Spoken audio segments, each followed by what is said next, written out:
Clutched in her trembling hands was a heavy rusted iron box, the only thing her grandmother left her after 5 years of sleepless nights, soiled bed linens, and a youth she would never get back. Her family laughed. To them, it was the perfect final insult, a worthless lump of swamp-colored scrap handed to the girl who had given up everything while they walked away with mansions, diamonds, and millions. Della Wexford carried that box home on a crowded Philadelphia train, the rusted edges tearing at her cheap morning dress, her brother's mocking phone call still ringing in her ears. "There's nothing inside, Della. I'm the one who told her to give it to you." She almost threw it in the river. She was 28, broke 3 days from eviction, and certain she'd been betrayed by the one person she thought had loved her. Then she started scrubbing, just to see if the metal was worth a few dollars at the scrapyard. And what she uncovered beneath 70 years of grime would make the most ruthless antique dealer in the city lock his doors, draw the curtains, and break down in tears. Because the heaviest burden her family ever mocked her with was about to expose every lie they'd ever told and hand Della something worth more than all their millions combined. Stay with me. You will not believe how this one ends. The rusted iron box sat in her lap like a tombstone. Della Wexford held it against her chest as the train rattled through the dark underbelly of Philadelphia, and she could feel the cold of the metal soaking through the thin fabric of her dress. It was a cheap dress, a clearance rack dress, black, the kind you buy when someone dies and you have exactly $19 to spend on grief. The rust had already bitten into it, leaving long reddish-brown streaks down her ribs, like the box was trying to brand her, mark her, remind her of exactly what she was worth in the eyes of the people who shared her blood. Nothing. That was the answer the day had given her. After 5 years, after everything. She stared down at the thing in her arms. It was about the size of a toaster, but it weighed close to 20 pounds, and it looked like something dredged up from the bottom of a swamp. Blackened iron, patches of green corrosion. A primitive padlock fused shut with rust, hanging from the front clasp like a broken tooth. It was ugly. It was useless, and it was hers. A man across the aisle glanced at it, then at her tear-streaked face, then looked away the way people do when they sense a story they don't want to be part of. Della closed her eyes, and in the rocking dark of that train car, the last 5 years of her life played behind her eyelids like a film she could not stop. She had been 23 when it started. 23 and standing in the marble foyer of the Wexford estate, out on the main line, with an acceptance letter to a graduate program in architecture folded in her coat pocket, and a future that finally felt like it belonged to her. She had clawed her way to that letter. Late nights, 2 part-time jobs, a scholarship she'd fought for like a dog. Architecture had been the one thing in her life that was entirely her own. The one dream nobody in the family had handed her or could take away. And then the phone call came. Her grandmother had collapsed. The doctors used careful, gentle words that meant terrible things. The body was failing. The mind for now was sharp as a blade, but the road ahead was long and it only went one direction. Vivian Wexford was a formidable woman. Everyone said so, and they said it the way you describe whether you've survived. She had built an empire, shipping lines, warehouses, real estate that stretched from the Delaware riverfront to the towers of Manhattan.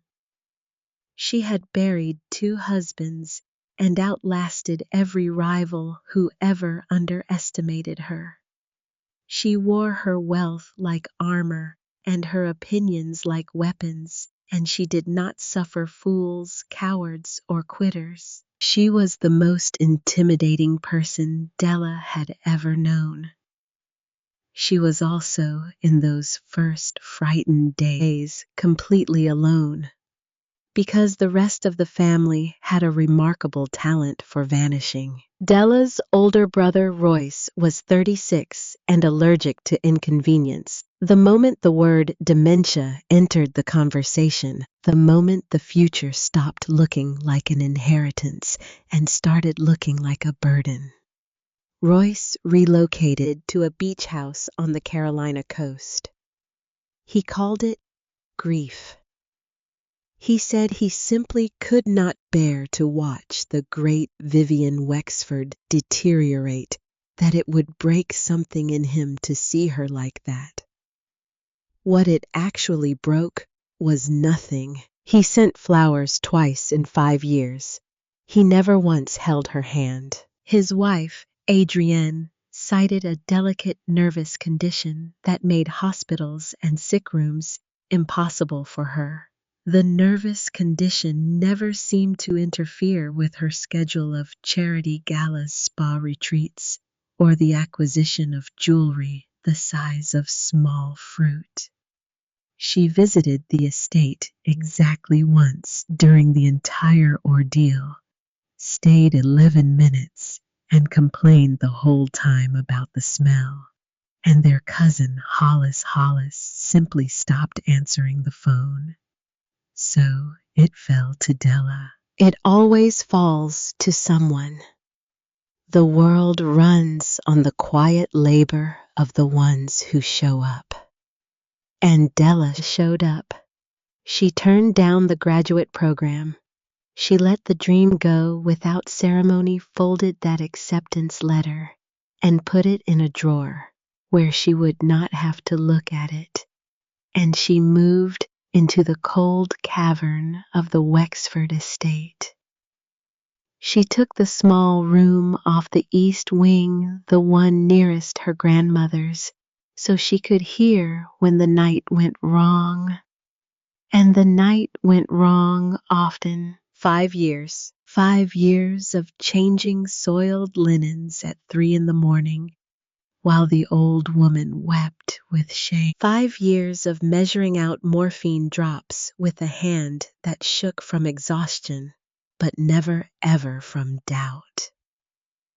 5 years of bathing a body that had once commanded boardrooms, of feeding a woman who had once feasted with senators, of holding a frail and spotted hand through endless nights when the dementia finally came. And it did come in those last terrible months, stealing Vivian piece by piece until some days she did not know her own name, but she always knew Della's. Even at the very end, when the great mind had mostly gone dark, Vivian would surface sometimes, swim up out of the fog, and find Della's face, and her cracked lips would move. "You're still here?" she would whisper as if it astonished her. "I'm still here, Grandma." "They're not." "No, they're not." And the old woman would close her eyes and something would settle in her face. Not peace exactly, but something harder and more deliberate. Something that looked Della would only understand much later like a decision. There was a particular afternoon Della would never forget.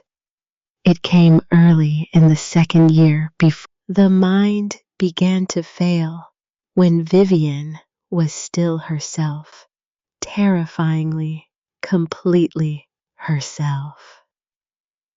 They were sitting in the conservatory, the winter light coming gray through the glass, and the old woman had been quiet for a long time. Then she said, out of nowhere, "Do you know how I tell what a person is truly worth, Della? How I watch them when they think no one is watching." Vivian turned her sharp eyes on her granddaughter. "Anyone can perform virtue at a funeral. Anyone can weep over a will. But character is what a person does in the dark, when there's no reward in it, when there's nothing to gain and no one to applaud." A long pause. "I have spent my whole life being lied to by people who wanted my money.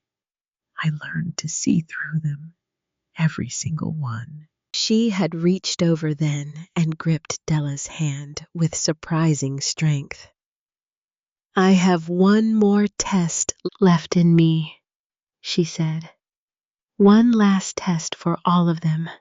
And you, my girl, you're going to pass it without even knowing you're taking it." Della had laughed gently and told her not to talk like that. She had thought it was the rambling of a tired old woman. She had no idea. The train shuddered to a stop. Della opened her eyes. Her station. She gathered the heavy box against her body and stood, her arms already aching, and stepped out into the night. That had been today. The funeral had been 3 days ago. And the reading of the will, the reading that had carved her open in front of the only family she had left, that had been this very afternoon. She would carry that afternoon with her for the rest of her life. The law offices of Conrad Vane occupied the top floor of a stone building downtown, all dark wood and brass, and the smell of old money. Dust motes hung in the shafts of light coming through tall windows, and the air was thick with the particular silence of people waiting to learn how rich they were about to become. Della had arrived in her clearance rack dress and sat in a high-backed leather chair that swallowed her small frame. To her left, her brother Royce checked a watch that cost more than she'd earned in 5 years, sighing at the inconvenience of being made to wait for his fortune. Beside him, Adrian twisted a diamond ring around and around her manicured finger, bored beautiful and brittle. And leaning against a bookshelf near the back, scrolling through his phone, was Hollis, their cousin, present in body, absent in every way that mattered. Conrad Vane sat behind a desk the size of a dining table. He was a thin man with a face that had spent decades arranging itself into expressions of grave importance, and he wore a suit that whispered discretion and charged accordingly. He cleared his throat, adjusted his spectacles, and lifted a thick cream-colored document. "If we are all settled," he said in a voice as dry as old paper, "I shall begin." What followed was a masterclass in unequal distribution. To Royce went the crown jewels of the estate. The sprawling mainline mansion with its 40 rooms and its acres of manicured grounds. The family's primary stock portfolio. And the commercial property in Manhattan, a tower in the financial district worth by itself more than most men see in 10 lifetimes. The total ran well past $40 million. And Della watched her brother's face the whole time. And she watched a smile spread across it that had nothing to do with joy and everything to do with appetite. To Adrienne, who had spoken perhaps a dozen words to Vivian in 3 years, went the entire Wexford jewelry collection. Generations of it. Sapphires, emeralds, a parure of diamonds that had supposedly once belonged to European royalty. Adrienne actually gasped a small, greedy sound and pressed a hand to her chest as though overcome. To Hollis went a trust fund. Generous, comfortable, the kind of money that ensures a man never has to work a single day for the rest of his life.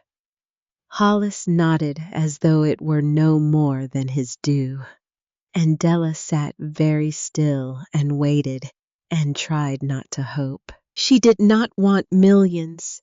She wanted to be honest about that, even with herself sitting in that room.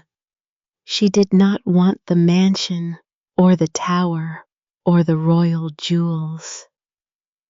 She had only ever hoped for enough to clear the crushing debt she'd buried herself in while living on a caregiver's stipend.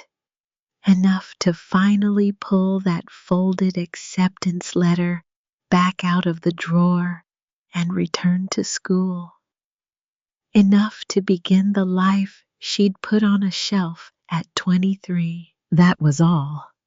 That would have been everything. Conrad Vane's eyes moved down the page. He paused. Something flickered across his careful face. Della would remember that flicker later, would turn it over and over in her mind. And then he read aloud. And finally, to my granddaughter, Della, for her steadfast presence during my twilight years, I leave the contents of the safe in the eastern attic, specifically the iron strongbox and all the weight it represents. The room was silent for 1 full second. Then Royce laughed. It was a sharp, ugly bark of a laugh, and he leaned toward his wife and said loudly enough for everyone to hear, "The attic! She's inheriting the attic! What's in there, the bats?" Adrienne laughed too, a tinkling little laugh, raising one hand to her mouth in mock apology. Hollis smirked at his phone, and Conrad Vane reached down behind his desk and with visible effort hoisted the box up onto the polished surface. It landed with a heavy, dull thud that rattled the pens in their cup. Della stared at it. It was hideous. There was no other word. It looked like a chunk of industrial wreckage that had been left out in the rain for a century. A blackened, misshapen lump of corroded iron streaked with green. The rusted padlock dangling uselessly from the front. It sat there among the gleaming antiques of the law office, like a dead thing dragged into a ballroom. "Oh, Della," Adrienne cooed, recovering from her laughter. "How rustic. It really does suit Your whole aesthetic, doesn't it? Grandmother always did have a wicked sense of humor," Roy said, rising and buttoning his bespoke jacket. He looked down at the box, then at his sister. "Well, it's fitting. You always were fond of spending time in the dust." He turned to the lawyer. "Mr. Vane, if we're finished, my broker is expecting my call." Della felt heat crawl up the back of her neck. Humiliation has a temperature. It burns, but she made herself stand. She made herself walk to the desk on legs that felt like lead. She placed her hands on the cold, rough surface of the box. The box in the metal was so cold, it almost felt wet, and she looked up at the lawyer. "Is there a key, Mr. Vane?" Her voice was soft, and she hated how it shook. The lawyer offered her a thin, fleeting smile that might have been pity. "I'm afraid not, Miss Wexford. Your grandmother delivered it to my care in precisely this condition 3 weeks before her passing. She left no key and no further instructions." He paused. "It's probably just full of old mothballs." From the back of the room, Hollis spoke without looking up. "I'd toss it in the river on the way home, Della. Save yourself the bus fare." Della did not look at any of them. She wrapped her arms around the box, hoisted it against her chest, and felt the rusted edge catch and tear the fabric of her cheap dress. Felt it scrape her ribs, and she lifted her chin and walked out of that room with her back straight and her eyes burning, refusing to let them see her cry. She had given that woman her youth, her energy, her education. In return, they had handed her a piece of rust while the vultures feasted on gold. That was hours ago. Now the train doors hissed shut behind her, and she climbed the stairs into the cold Philadelphia night, the box dragging at her arms, and she walked the 6 blocks to her apartment in Fishtown with the weight digging into her ribs the entire way. And by the time she reached her door, her arms were trembling so badly, barely in the lawn. Her apartment was one cramped room above a shuttered laundromat. It smelled of damp brick and the cheap ramen she'd been living on. The radiator clanked but produced no heat.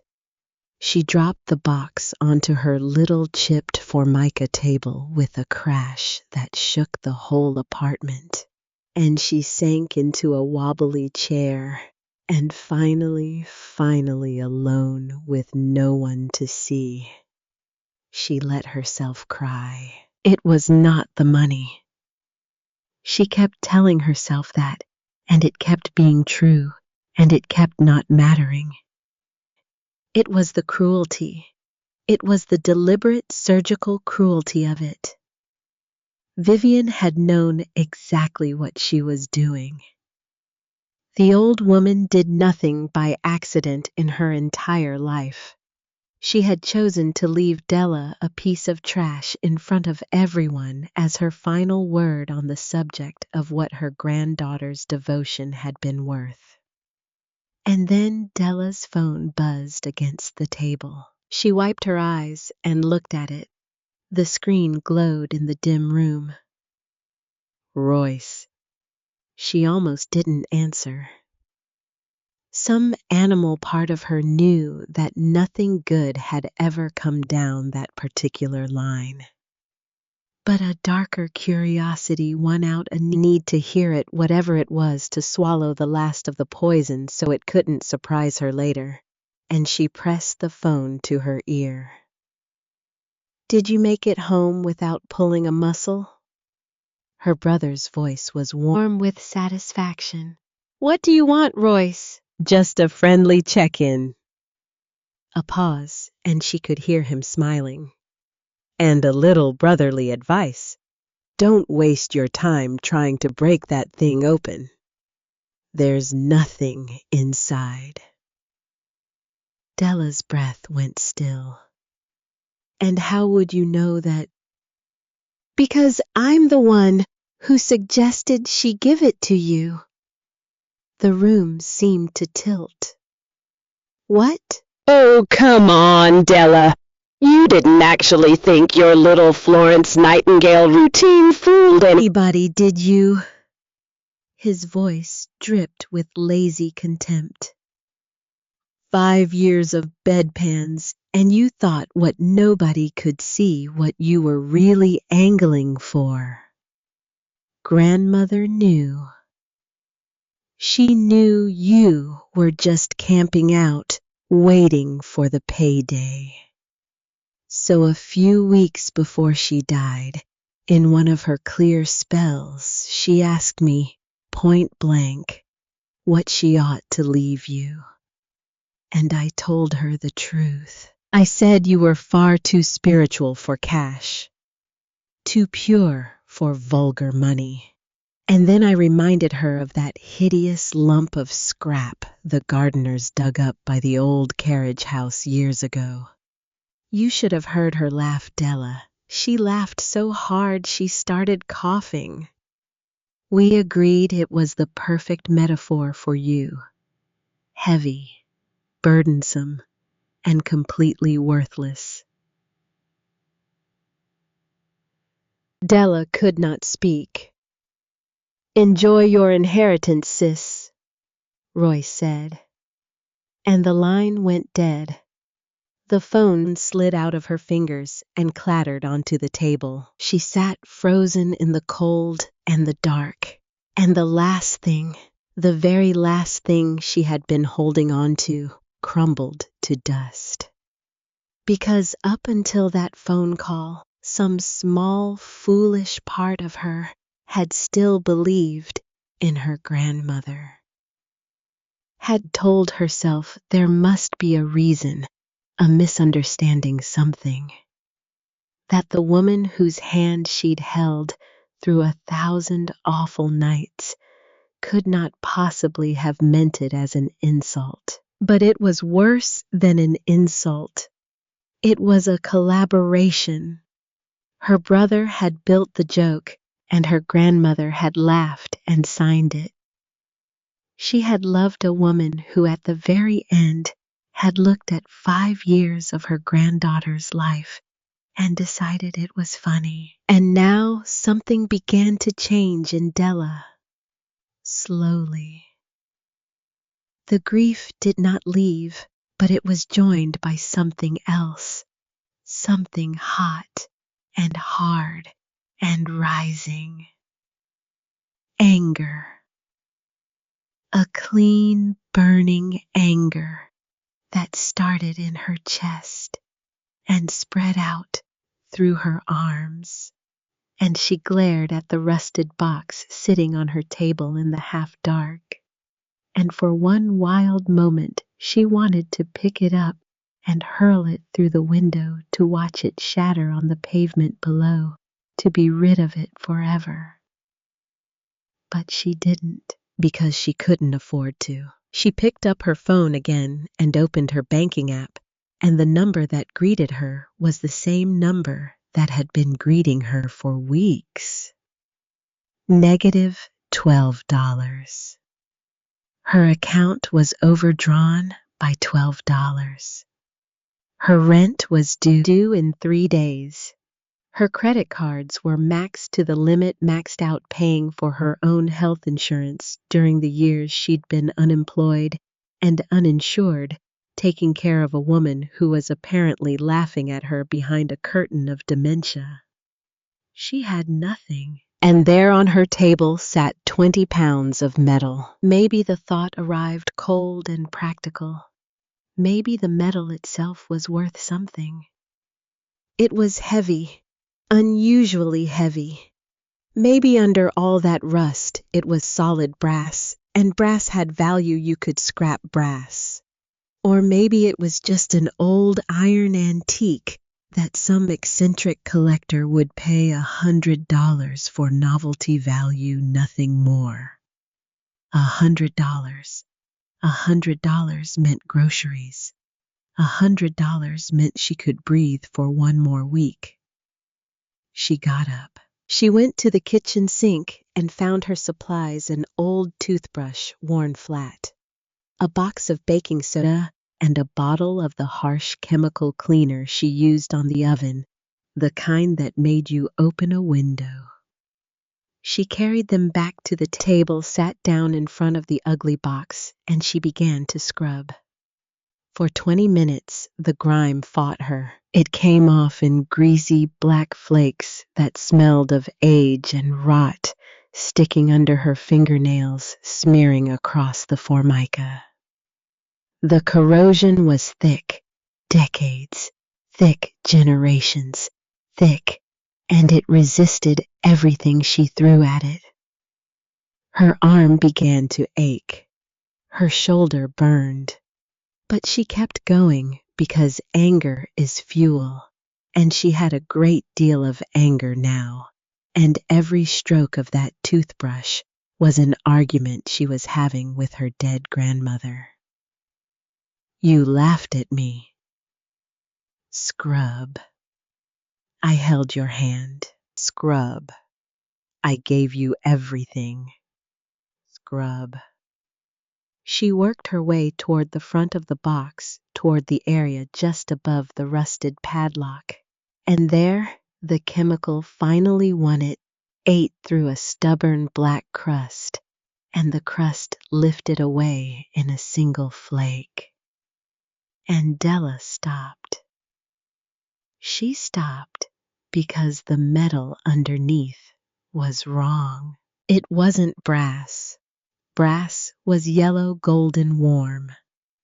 And it wasn't iron gray and dull and pitted. What gleamed up at her from beneath the grime in a small cleared patch no bigger than a thumbnail was a strange grayish white metal, heavy-looking dense, with a deep cold luster that did not look like silver and did not tarnish like silver, a metal she had no name for. She wiped at it with her thumb. The patch grew. The light from her bare overhead bulb caught it, and the metal seemed to drink the light and hold it. And then she saw something else. Stamped into that small cleared section of strange gray metal was an engraving. It was tiny, microscopic, almost and impossibly fine. The kind of work no machine in this world could do, the kind of work that takes a human being with steady hands and a magnifying glass and an entire lifetime of skill. She leaned in close, holding her breath. It was a crest. A double-headed eagle wings spread, clashing with a winged serpent. The two of them locked in struggle, encircled by a ring of thorns. Every feather, every scale, every individual thorn rendered in lines finer than a hair. And below the crest, deeply etched into the metal, were 3 letters. F, G, B. Della stared at them. They meant nothing to her. 3 letters, a strange beast, a primitive box. None of it made sense. A piece of industrial scrap dug up by gardeners near a carriage house did not carry engravings like the inside of a Swiss watch. She sat back. Her heart was doing something strange in her chest, an irregular fluttering thing. Why would anyone hide a mark like that under 100 years of deliberate grime? And there it was. The word arrived in her mind and would not leave. Deliberate. The rust wasn't just neglect. There was something underneath it. Something that someone a very long time ago had not wanted the world to see. She didn't sleep much that night. She lay on her narrow bed in the cold, staring at the ceiling, and the box sat on the table, watching her in the dark. And her mind would not stop circling. The crest. the letters, the metal that wasn't metal she knew. Royce's voice. There's nothing inside, her grandmother's laugh. And underneath all of it, faint but insistent, that strange afternoon in the conservatory. I have one more test left in me. One last test for all of them. And you're going to pass it without even knowing you're taking it. Toward dawn, exhausted, half dreaming, Della had a thought that made her sit straight up in bed. What if the box wasn't the joke? What if the box was the message? She got up. The apartment was freezing. She crossed to the table and turned on the lamp and looked at the thing again. Really looked at it the way she'd been trained to look at structures, at buildings, at how things were made and joined and hidden. Because before she gave up on architecture, she had been good at it, very good. She knew how to read an object. She knew that real things have logic, that nothing is shaped the way it is by accident. And this box, this hideous box, had something wrong with its proportions. She ran her fingers along the edges. The exterior dimensions were larger than they should be for a box this size. The walls were too thick, far too thick. A normal strong box has walls maybe a 1/4 inch deep. These felt closer to 2 inches. Either the entire thing was solid with almost no interior at all, which would explain the impossible weight, or there was something between the walls. A hidden space. Her hands started to shake. She pressed and prodded along every seam, every joint, every rusted rivet, looking for the thing she knew had to be there. The padlock was a decoy. She understood that now it was fused shut and went nowhere. The real mechanism would be hidden in plain sight, disguised as part of the corrosion. For nearly an hour she searched, and just as her frustration was peaking, just as she was about to give up and admit she was a desperate woman inventing meaning out of rust, her thumb caught on something near the bottom edge, a piece of rusted brass shaped like a rivet, except it gave when she pressed it.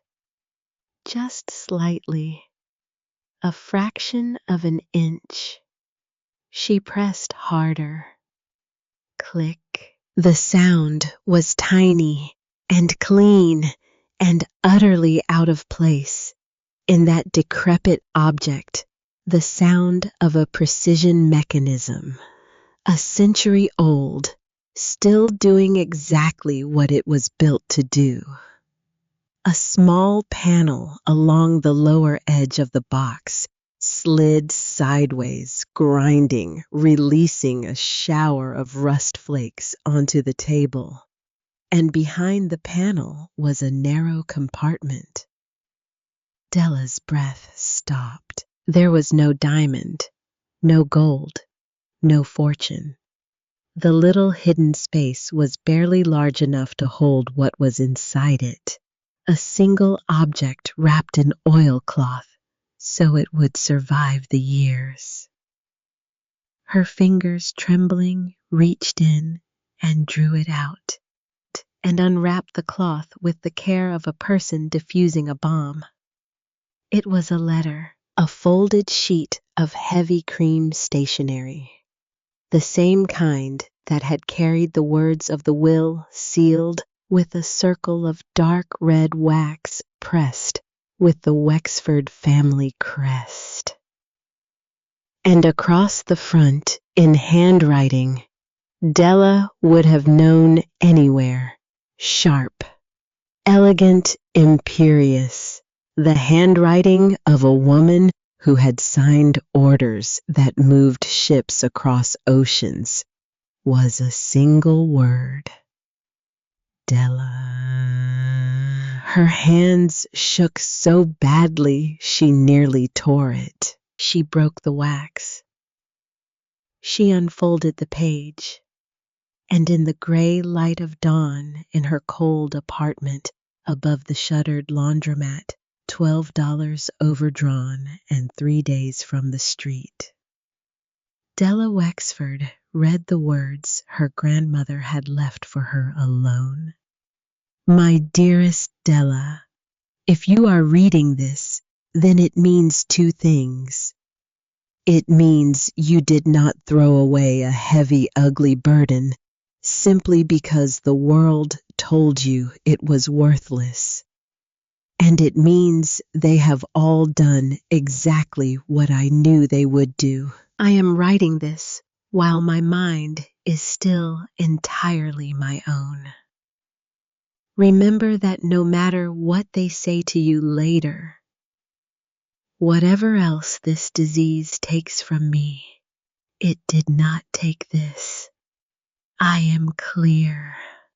I am deliberate. And every word here is by my own choice. I know what you have done for me, my girl. I know the nights.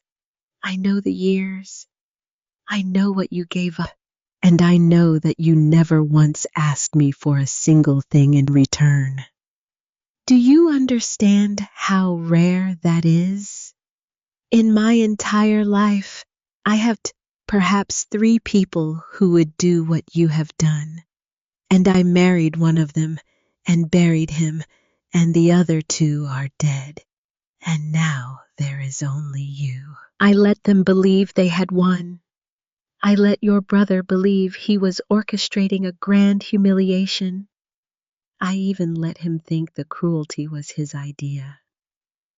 It was the only way to be certain the truth would pass to the one person on this earth worthy of protecting it. But understand me, Della, you are not yet safe. The moment they realize what you are holding, they will come for it. They will come for it with lawyers and lies. And there is one among them who is not what he appears to be. Trust no one in this family. Do you hear me? No one. There is only one man you can go to. Take the box. Take it exactly as it is. Do not let anyone else touch it. And find Edmund Hartley. He alone knows what you carry, and he alone can prove it. Tell no one where you are going. Speak to no one until you have spoken to him. The weight you have been carrying, my darling girl, was never a burden. It was a key.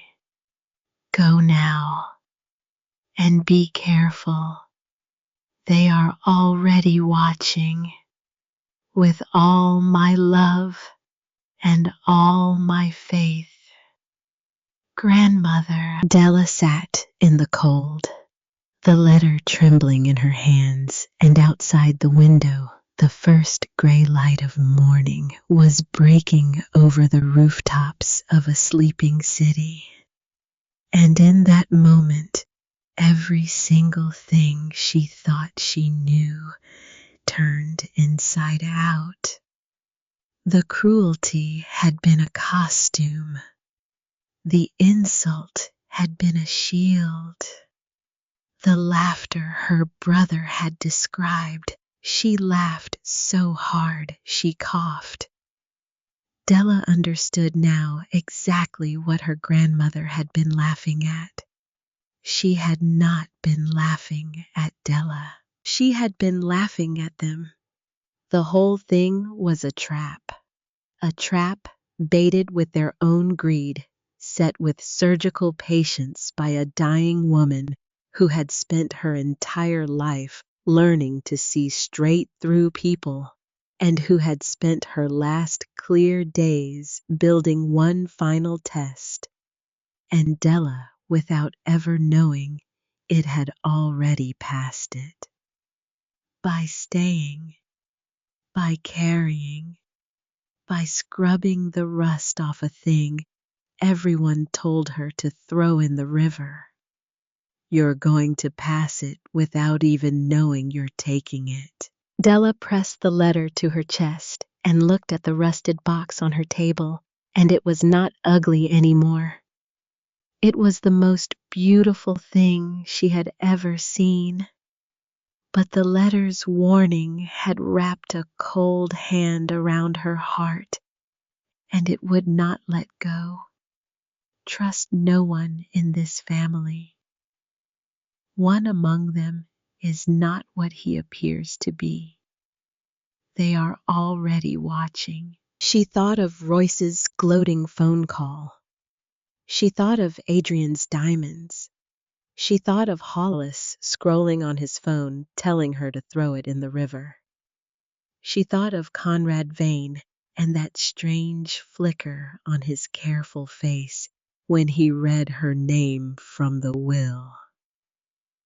And she thought of a stranger's name, a name she had never heard before in her life, written in her grandmother's own hand as the only safe harbor in a sea full of sharks. Edmund Lee. Della stood up. Her legs were steady now. The fear was still there, would be there for a long time, but something else had moved in alongside it. Something that had been beaten flat for 5 years and was now slowly beginning to rise. She wrapped the heavy box in an old bath towel, the strange gray crest disappearing under the cloth, and she lowered it into a canvas tote bag. She put on her coat over her rust-stained dress. She slid the letter into her inside pocket against her heart, where no hand but hers could reach it. She did not know what she was carrying. She did not know what the crest meant, or the 3 letters, or why a master craftsman would hide a fortune inside a lie. But she knew this much. For 5 years, her family had looked at her and seen nothing. They had handed her a burden and laughed and turned their backs, so certain of her worthlessness that they never once thought to look closely at the thing they were throwing away. That was about to become the most expensive mistake any of them had ever made. Della Wexford lifted the tote bag, felt the full impossible weight of it settle against her hip, and walked out the door into the rising morning and toward a truth that would bring an entire family of vultures to their knees. She just didn't know yet how far they would go to stop her. The name Edmund Hartley led her to Walnut Street. It took Della most of that gray morning to find him. She had no money for a phone search beyond what little data she had left, and so she'd done it the old way. A payphone she didn't think still existed, a torn page from a public library directory, a long cold walk through the waking city with 20 pounds of platinum dragging at her shoulder. And at the end of it all, tucked between a shuttered jeweler and a boutique that sold handbags worth more than her annual income, she found a narrow storefront of dark green and polished brass. Hartley and Associates, fine antiquities, by appointment. It was the kind of place that did not want her. She could feel it from the sidewalk. The kind of place where the door is heavy on purpose, where the lighting is calibrated to make objects look priceless and people look small.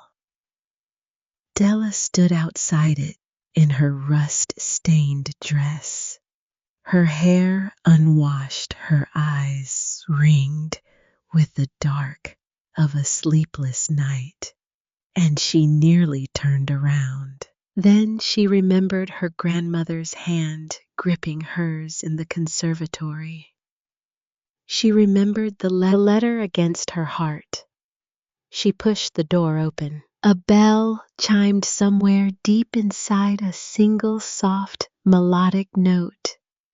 The air that met her was climate-controlled and rich, the smell of beeswax and lemon oil and old paper, the smell of careful things kept carefully. Glass cases lined the walls, and inside them gleamed pocket watches and illuminated manuscripts and porcelain, so fine it looked like frozen milk. Everything in the room cost more than Della's life had been worth in dollars for the past 5 years. And behind the main counter, a tall, lean man looked up from a ledger.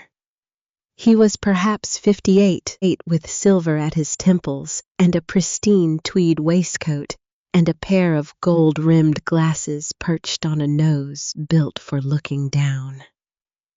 His eyes moved over her in a single practiced sweep.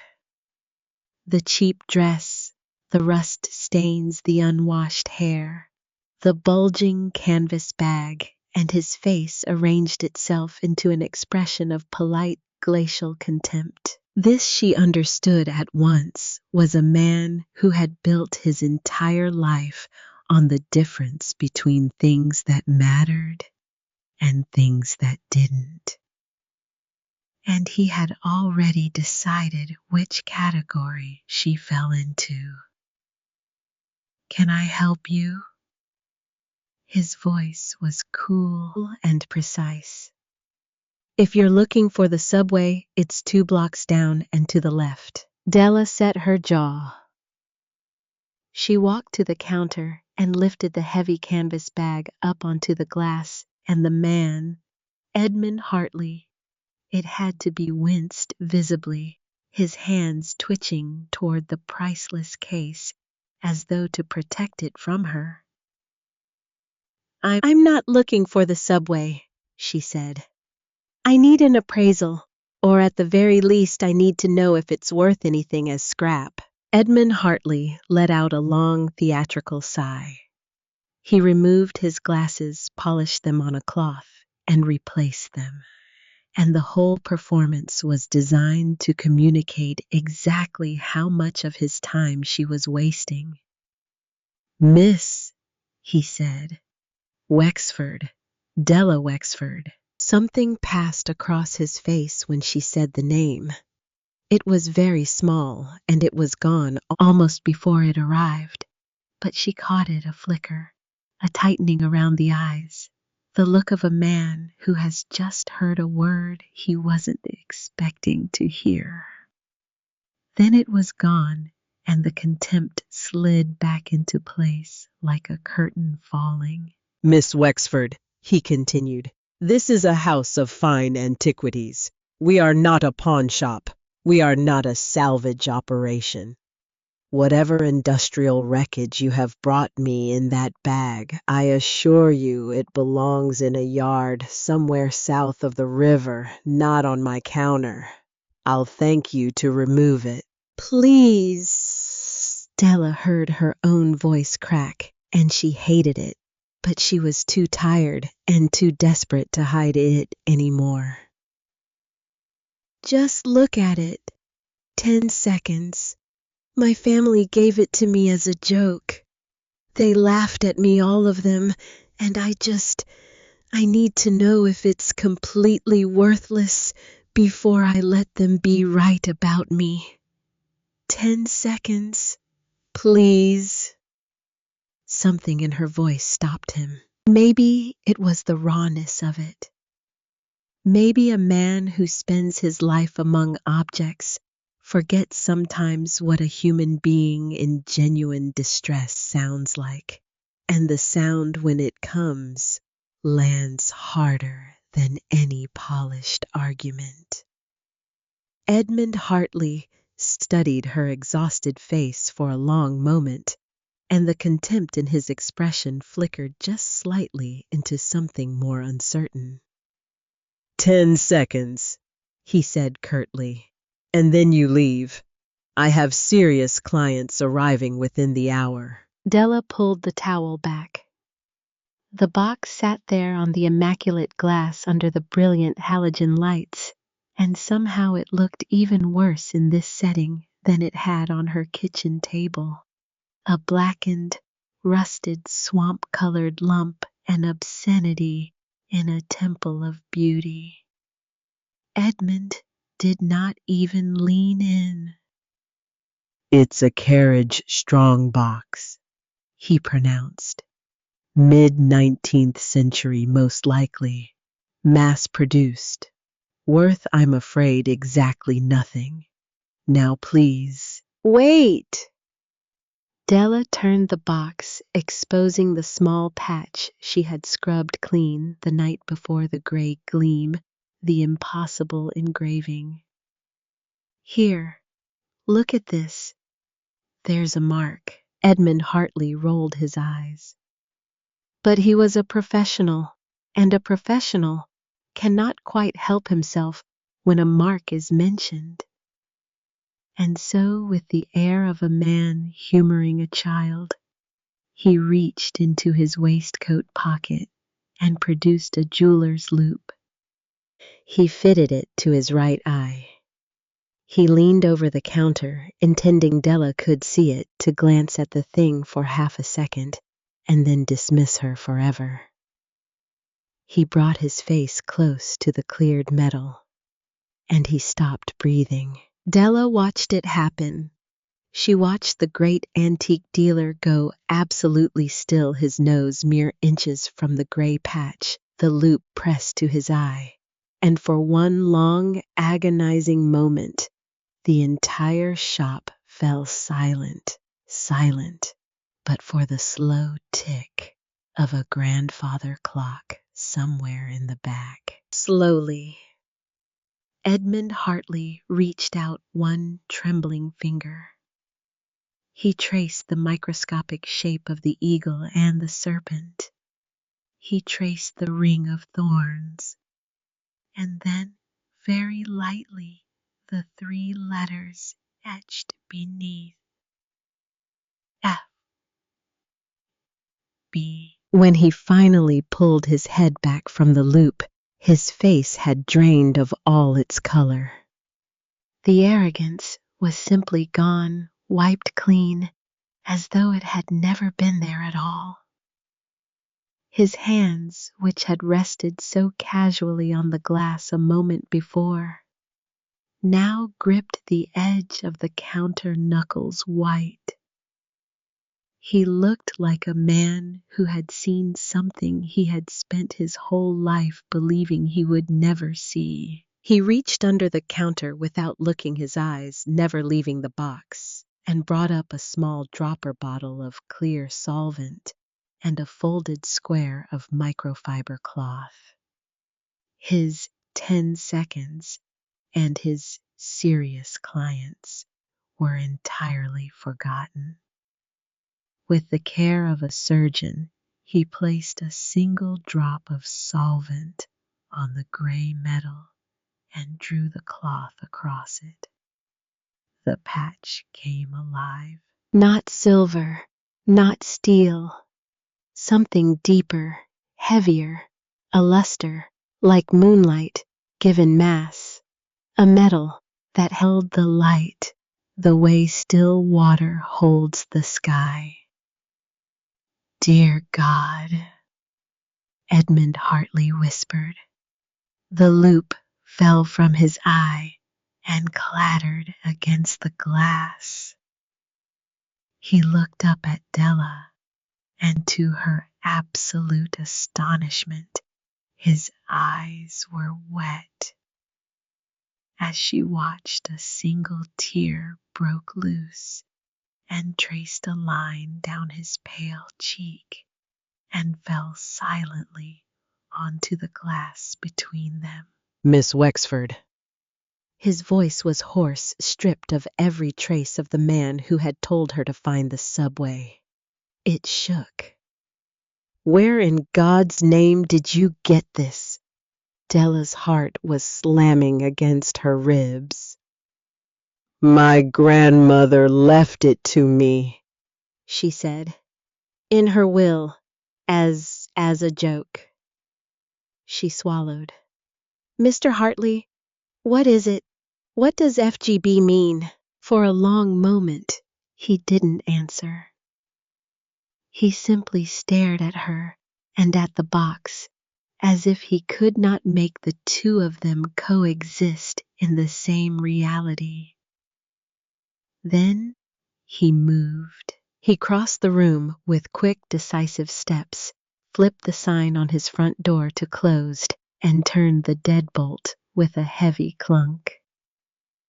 He drew the velvet curtains across the front windows, and the bright shop dimmed into a hushed amber gloom lit only by the glow of the display cases.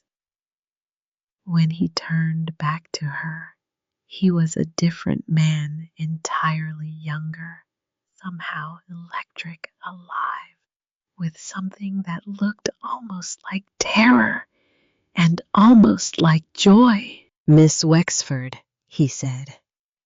For the last 70 years, every serious historian and gemologist on 3 continents has believed this object was lying at the bottom of the Atlantic Ocean. Della stared at him. You asked if the metal was or iron. It is neither. He drew a breath, and when he spoke again, his voice was barely above a whisper, as though the walls themselves might be listening. This entire box, this casting, weighing some 20 pounds, is solid, unalloyed platinum. The word landed in Della's chest like a stone dropped into a well. Platinum. Her knees went soft. She gripped the edge of the counter to stay upright. She knew enough, even in her ignorance, to know what platinum cost. 20 pounds of solid platinum. The raw metal alone. The metal she had nearly thrown in the river. The metal her cousin had told her to toss to save bus fare. The raw metal alone was worth a fortune. Hundreds of thousands of dollars. More. But Edmund Hartley was not finished. He held up a hand as if to say, that is nothing, that is the least of it. And the metal, he said, is merely the canvas. He hurried to a tall oak cabinet at the back of the shop and pulled out a heavy leather-bound volume. The kind of reference book that costs as much as a car. And he flipped through its glossy pages with shaking fingers until he found what he was looking for. He turned the book around on the counter and laid it before her. On the page was a faded photograph of a seal, the double-headed eagle, the winged serpent, the ring of thorns, the exact crest Della had uncovered beneath a century of grime. FGB, Edmund said, tapping the page with reverence, stands for Fenwick Galloway Beaumont. He let the name hang in the amber air. I was a master jeweler and metalworker.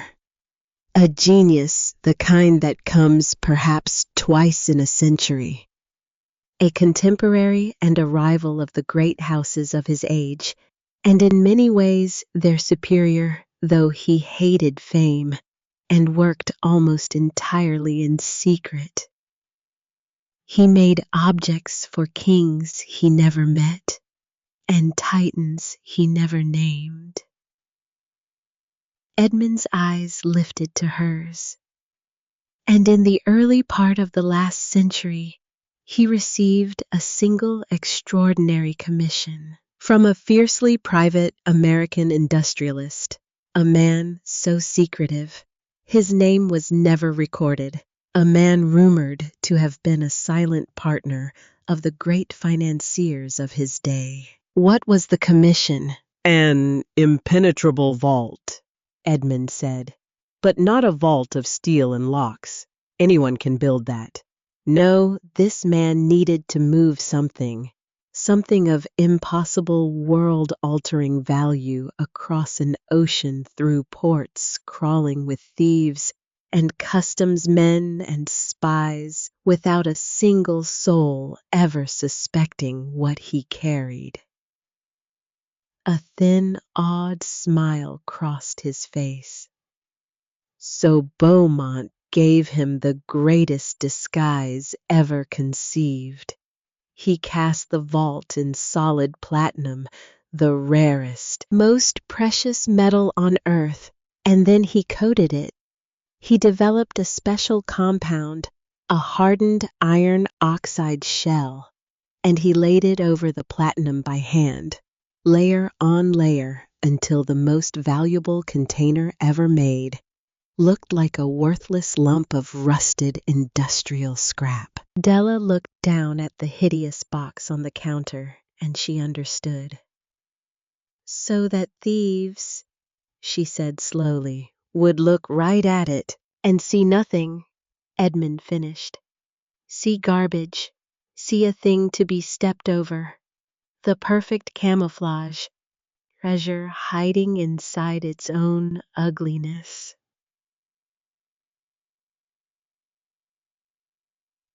He shook his head, marveling. It was insured by Lloyd's of London. It crossed the Atlantic, and then, somewhere, sometime in the chaos of the last 100 years, it simply vanished. The Beaumont strong box. Auction houses have kept standing bounties For any word of it, for 40 years, there are museums with empty plinths waiting. He looked at her, and there was something almost frightened in his face. And it has been sitting in your grandmother's attic, gathering dust. Della's mind was reeling, but one thread held steady through the storm.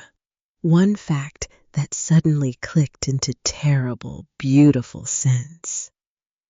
My grandfather, she said.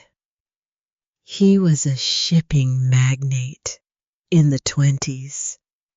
He worked with the big financiers. Everyone knew it. It's how the family started. Edmund went very still. Then it isn't lost at all, he breathed. It was never lost. It went home with the man who commissioned it, and it stayed in his family, and his family forgot what it was. He pressed a hand to his mouth. Miss Wexford, the box is extraordinary. The box alone would make headlines around the world. But you must understand, the box was only ever the vessel. His eyes burned into hers. Do you have any idea what is inside it? No. Della's voice was barely a whisper. There's no key. The lawyer said there was no key. And to her astonishment, Edmund Hartley laughed a short, breathless, delighted sound. Of course there's no key, he said. Beaumont despised keys. A key can be stolen. A key can be copied. A key tells the world there is something worth locking. He shook his head in wonder. No. He built puzzles, mechanical riddles hidden in the geometry of the object itself. If you do not know the box does not open. It will sit there mute and ugly until the end of time. He pulled a pair of pristine white cotton gloves from a drawer and worked them onto his hands. And as it happens, he said quietly, I know this box. He moved to it. He laid his gloved hands on the rusted, soot-blackened lid, and he closed his eyes for a moment like a pianist before the first note. Then he began. The schematics survived, he murmured as he worked. Not the box, but the drawings in the archives of Lloyd's filed for the insurance.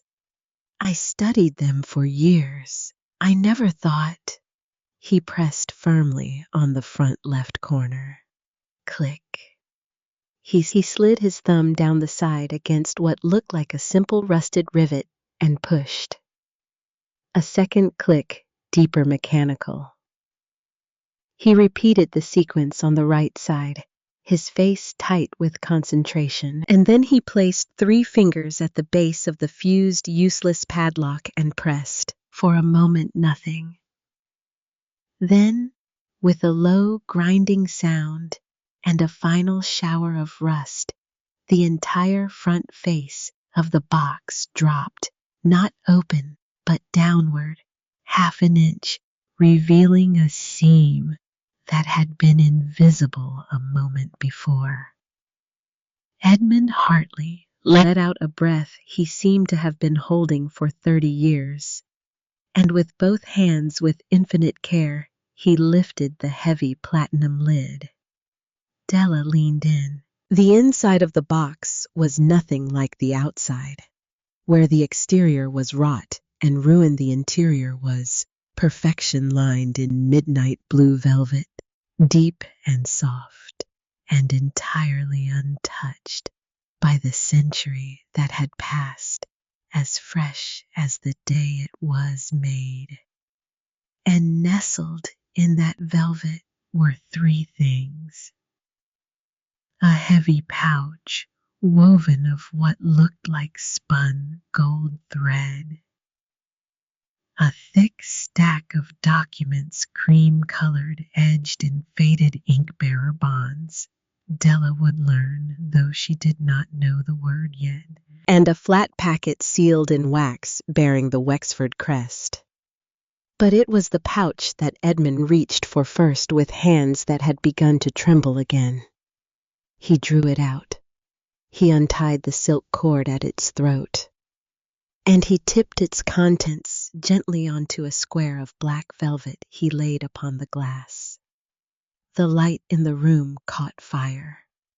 Della heard herself gasp. Resting on the dark fabric was a necklace, and the word necklace was a crime against what lay before her. It was an arrangement of flawless cushion-cut diamonds, but they were not white, they were pink, a soft and impossible rose.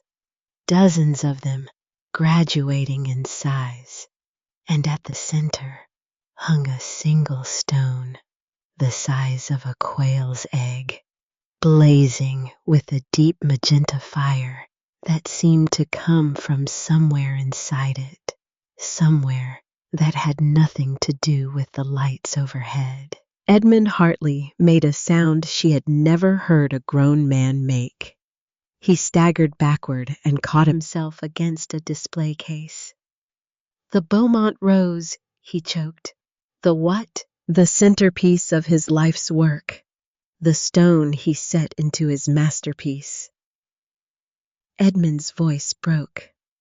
The necklace was insured by Lloyd's of London in 1922 for $4 million. $4 million a century ago. He looked at her, and his wet eyes were enormous.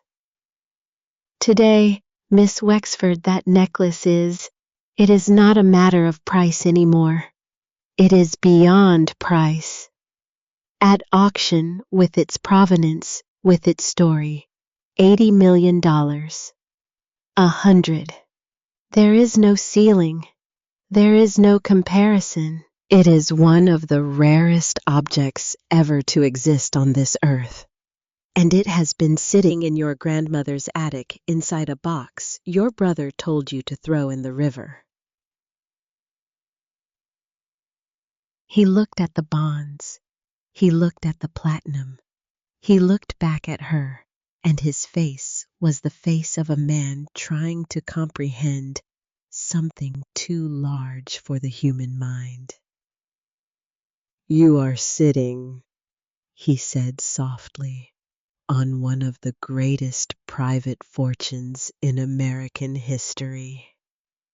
But Della was not looking at the diamonds. She was looking at the wax-sealed packet, the one with the Wexford crest, and her hand was already reaching for it. Because she understood now, she understood with absolute certainty that the diamonds were not the point. Her grandmother had not built this whole elaborate trap, had not orchestrated a 5-year test and a fake humiliation and a secret letter simply to hand her a necklace. The diamonds were the bait. The packet was the message. She broke the seal. Inside were documents, dense, legal, official looking, far too many of them for her to read in that moment, and clipped to the front a second note in her grandmother's hand. She read only the first lines, and her blood went cold. Della, by the time you read this, you will know what the necklace is worth. Forget it. It is the smallest part of what I have left you, and the loudest. Let them see it. Let them fight over it. While they are busy clawing at the diamonds, you will hold the thing that actually matters, and they will never even think to look. But you must move quickly, and you must move carefully. The vultures are circling already, and one of them is closer than you think. Della looked up. Mr. Hartley, she said, there's something you should know. My grandmother, she didn't send me here by accident. Edmund Hartley went very still. She told me to find you, Della said. By name, in a letter. She said you were the only man who could prove what this is. She said you would know. For a long moment, the old dealer did not speak. And then slowly the last of his professional composure fell away, and what was left underneath was simply an old man with wet eyes and a long memory. I knew Vivian Wexford, he said quietly, a very long time ago, before either of us was what we are now. He looked away at the curtained windows, at something Della could not see. She came to me once more than 5 years ago, before the illness took hold, when she was still entirely herself, still sharp as a saber. She brought me half of a dossier. Authentication papers, provenance, records, the photographs from Lloyd's, all of it. She made me swear to keep it sealed and to tell no one I had it. She said that one day someone might come to me carrying the other half of the story. His eyes found Della's. And that if they did, if they ever did, I was to help them and ask no questions and trust no one, but the person standing in front of me. A faint, sad smile. I always wondered if she was simply an eccentric old woman indulging a fantasy. I see now that she was the sanest person I have ever met. She knew.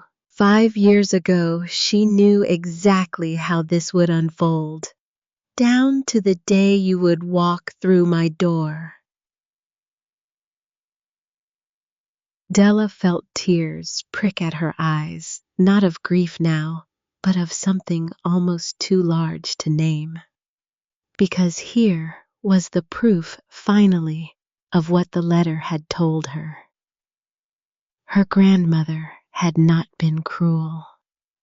Her grandmother had been a chess player moving pieces across 5 years and an entire family. And Della had not been the pawn she'd believed herself to be. She had been the queen held back hidden until the very last move. Then you can prove it, Della said. All of it. The box, the necklace, that it's real, that it's hers, that it's mine. I can prove it, Edmund said. My half and her half joined together. There is no court on earth that could deny it. He paused. But Miss Wexford, a fortune like this does not stay quiet. Authentication means contacting the auction houses. It means experts, insurers, documentation. The moment I begin that process, word will move through certain circles faster than light. People will know. And from what your grandmother seems to have understood about your family, they'll come for it, Della said. They will come for it, Edmund agreed grimly.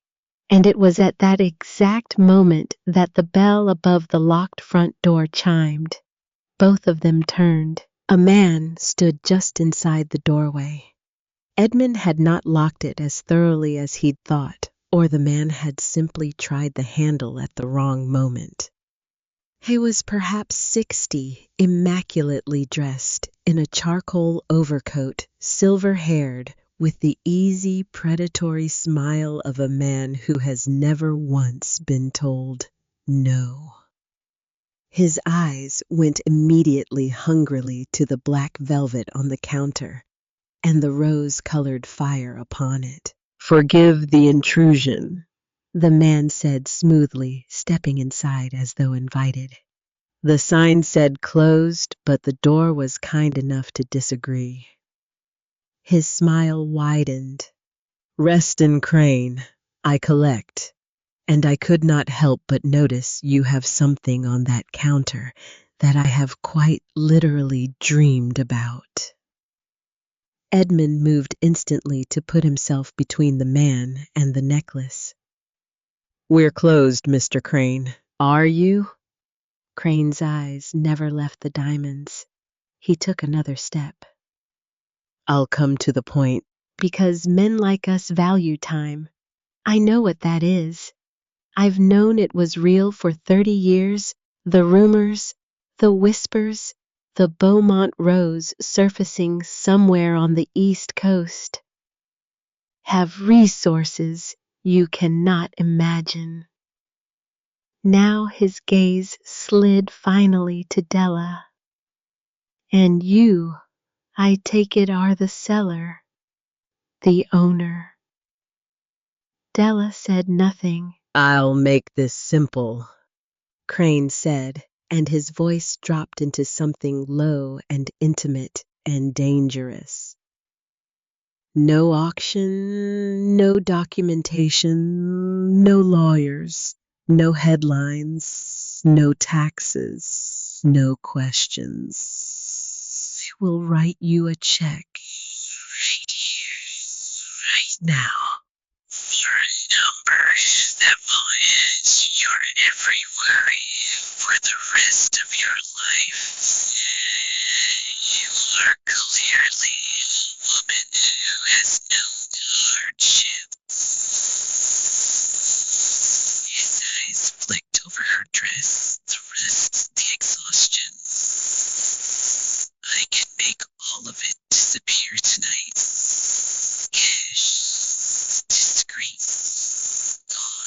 No one ever needs to know it existed. He spread his hands. Wire transfer in the morning. You walk out of this shop a wealthy woman with no complications. What do you say? The shop was silent, and Della understood with sudden clarity exactly what was being offered to her. A way out.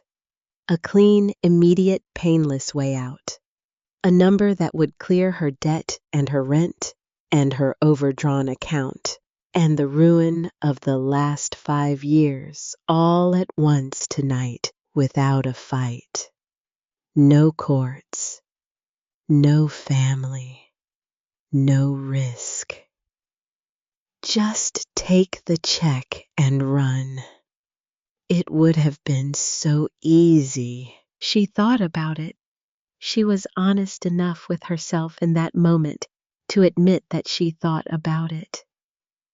28 years old, $12 overdrawn. 3 days from the street. A man offering to make it all stop, but a sale with no documentation was a sale with no provenance. A treasure of this magnitude sold in the dark, off the books, to a man who insisted on no paper. Della might not have known the antiques trade, but she had spent 5 years watching her grandmother do business, and she knew what a deal that hides from the light is worth. Such a sale would be impossible to ever prove she had made honestly. It would leave her with no record that the necklace had ever been hers. No defense if the family came calling, nothing but a check from a stranger and a story no one would believe. And worse, far worse, it would mean handing the Beaumont rose, an object that belonged in the light of history, to a man who wanted it precisely because it could disappear. And underneath all of that, quieter and harder, was her grandmother's voice. Character is what a person does in the dark when there's no reward in it. She had stayed for 5 years when no one was watching. She was not going to sell her soul now just because someone had finally turned on the lights. No, Della said. Reston Crane's smile froze. I beg your pardon. I said no. Della's voice was quiet, but it did not shake. I'm not selling it to you. Not tonight, not in the dark, not off the books. If this is what you say it is, then it deserves to be authenticated properly in the open with every piece of paper a thing like this should have. And if you want it after that, you can bid for it like everyone else.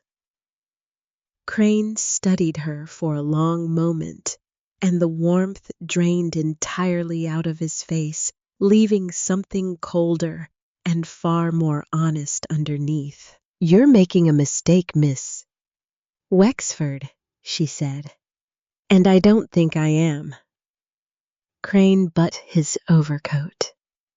At the door, he paused and looked back at her, and his parting smile was thin and unpleasant. A great many people are Going to want what you're holding, he said. You should be very careful who you trust. The ones who come at you smiling are rarely the dangerous ones. And then he was gone, the bell chiming behind him and the locked door swinging shut. Edmund Hartley let out a long breath. That, he said, was either the wisest thing I have ever seen a person do or the most foolish. I'm honestly not yet certain which. But there was a new respect in his eyes when he looked at her. Your grandmother chose well. The next 48 hours moved like a fever dream. Edmund worked quietly and carefully, exactly as he'd promised. He reunited his half of the dossier with the documents from the box.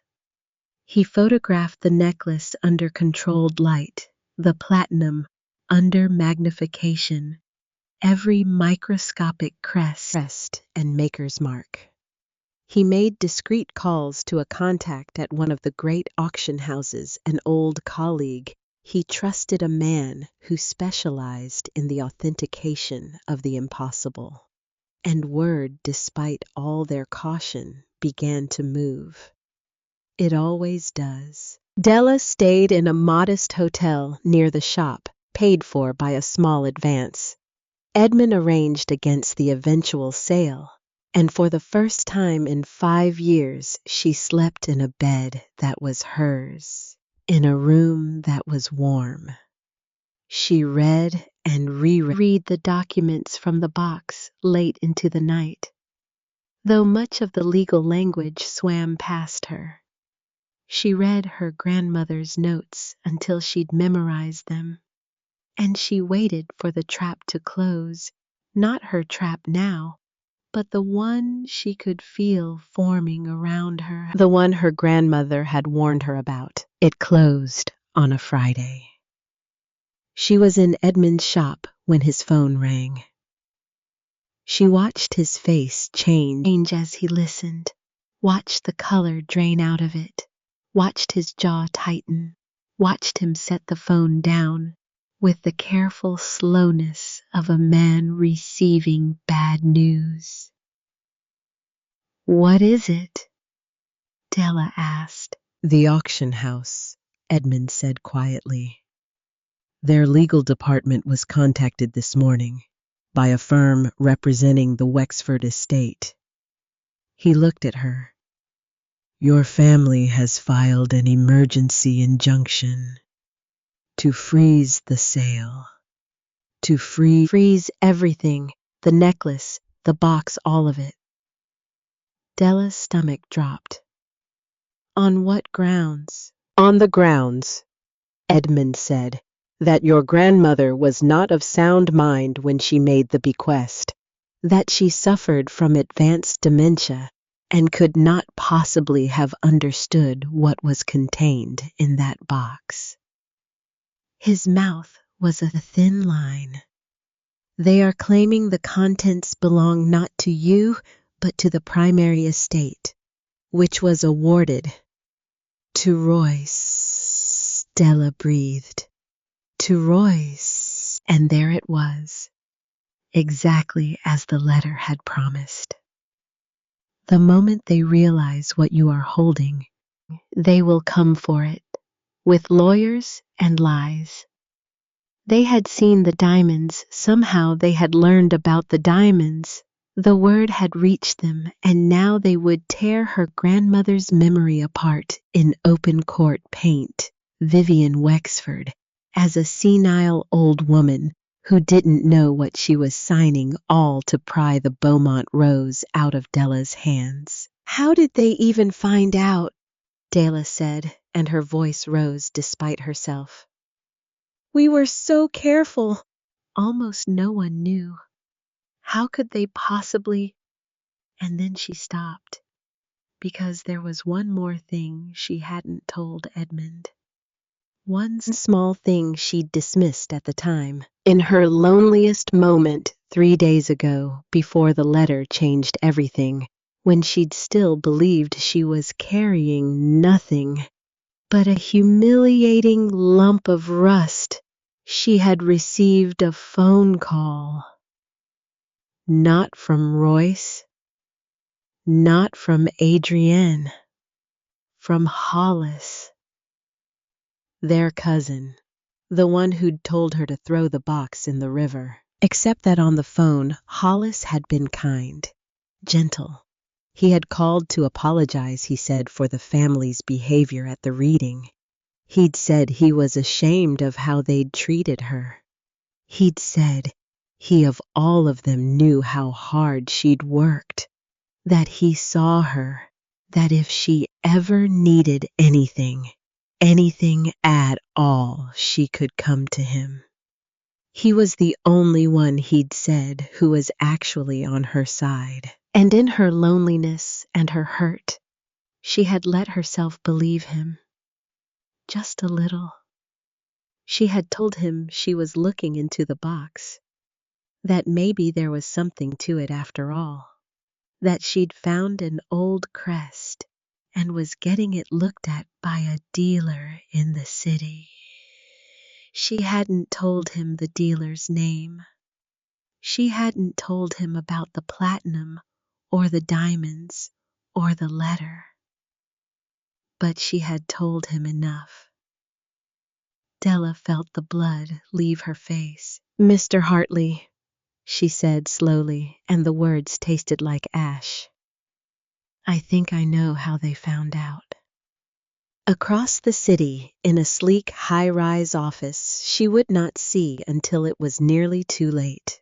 Della's family was already gathering Royce and his appetite, Adrienne and her panic, the corrupt lawyer, Conrad Vane, and the secrets he had buried, and one more smiling and patient who had played the part of the only friend she had left.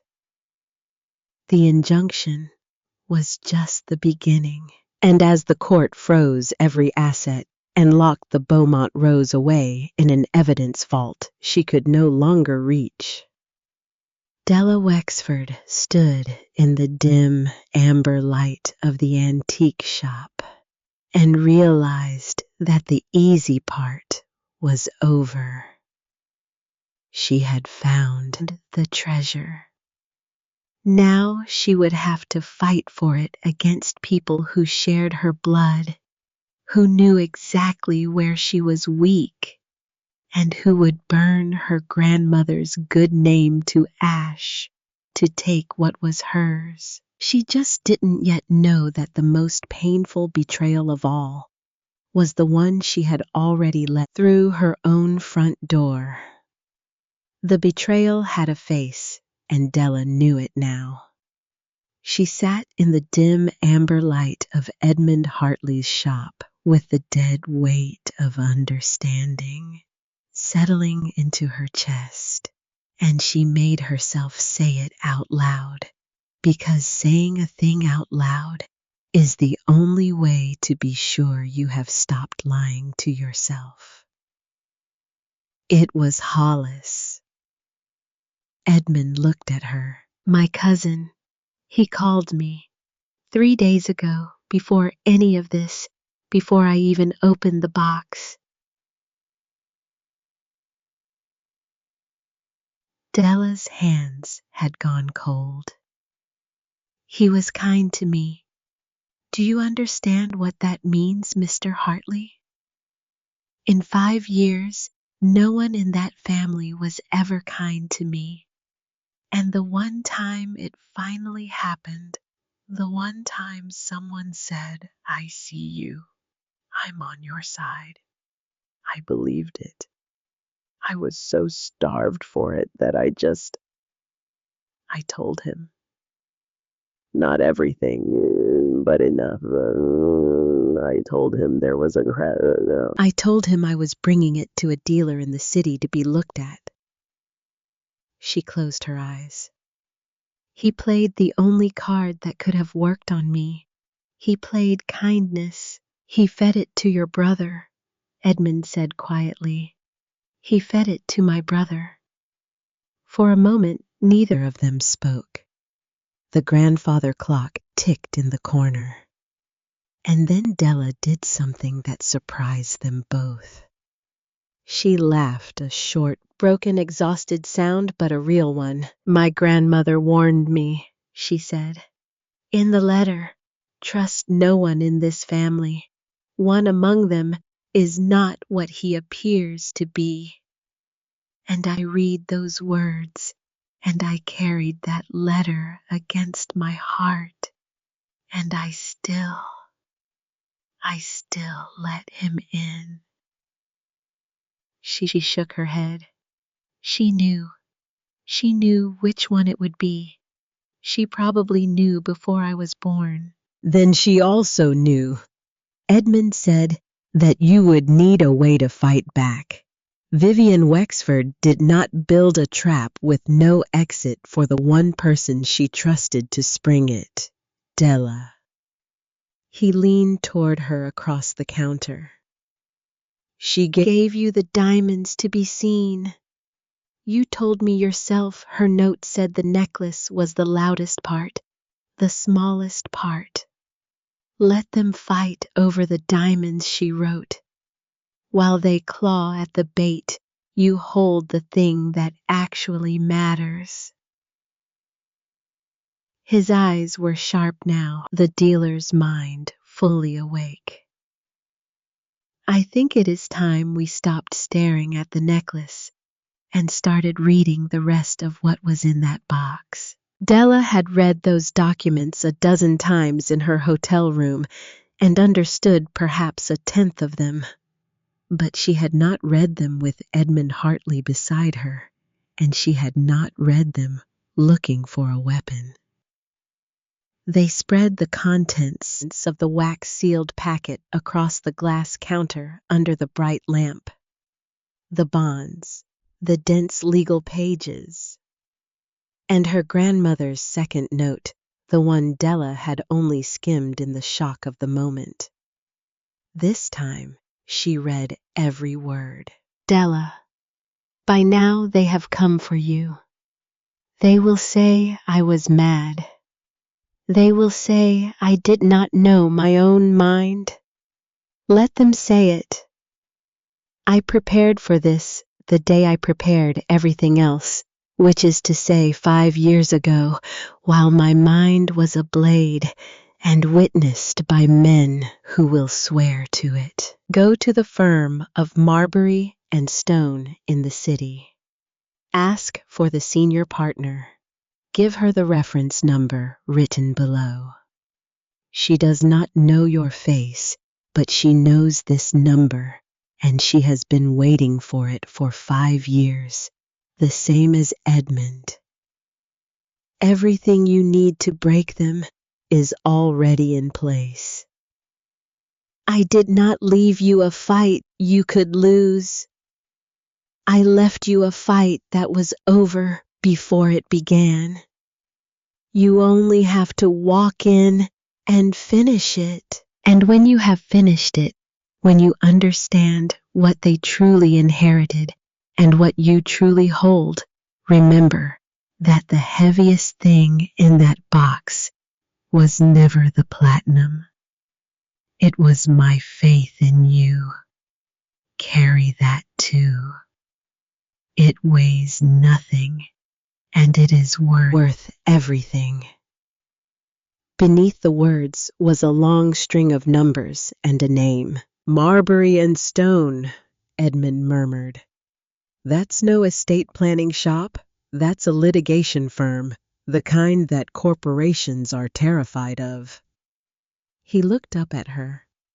Your grandmother didn't hire a lawyer to write a will, Miss Wexford.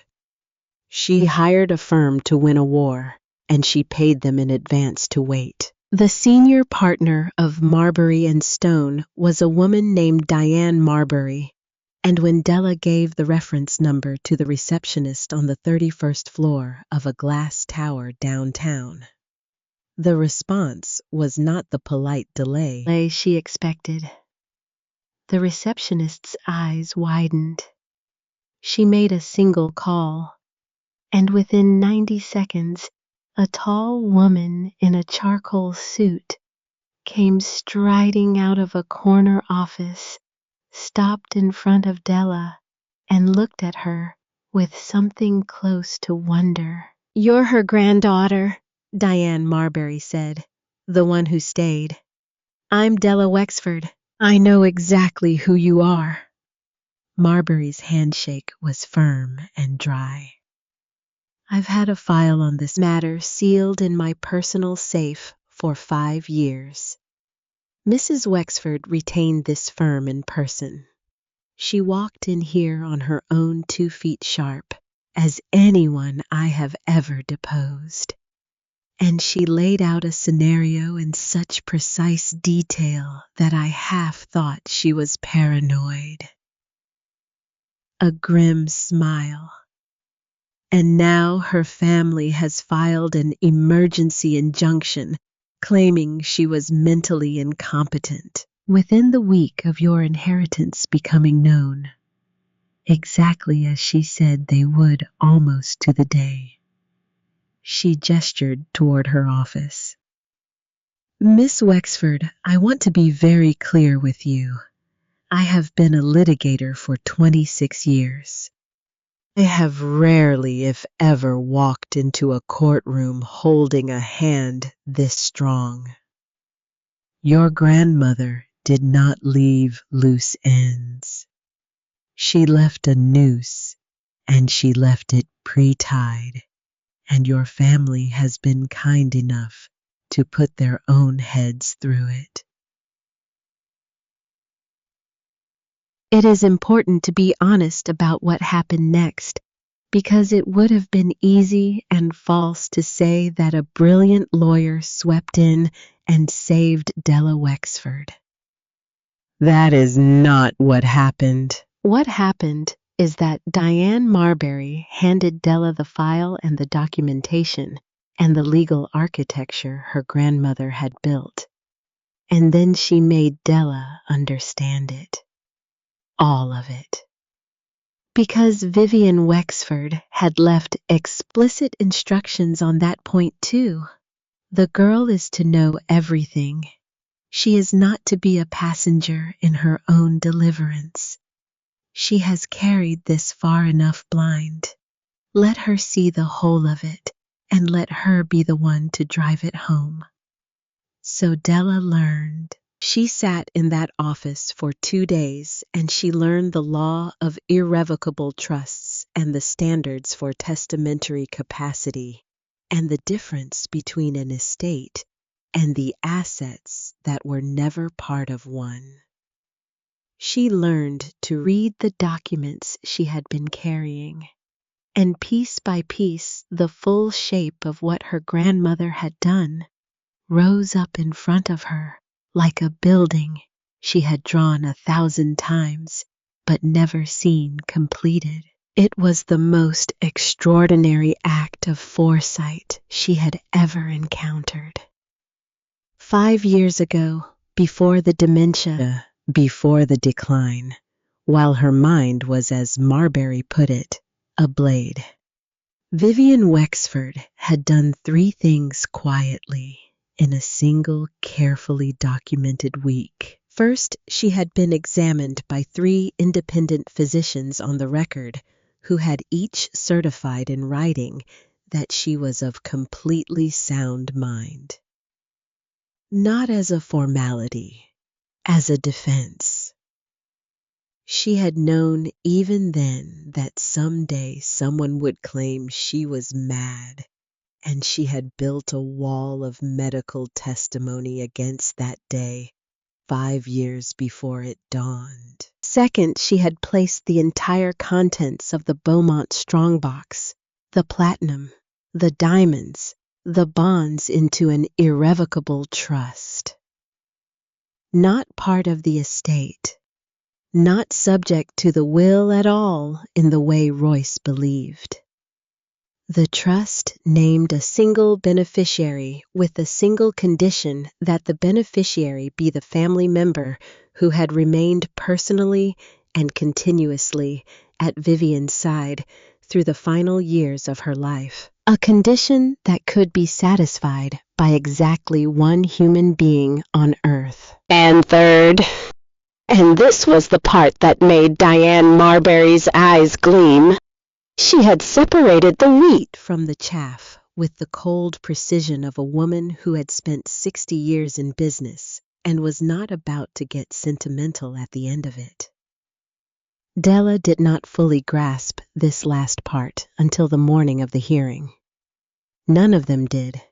That was the point. The hearing was held in a wood-paneled courtroom downtown, and Della's family arrived like a procession of the entitled.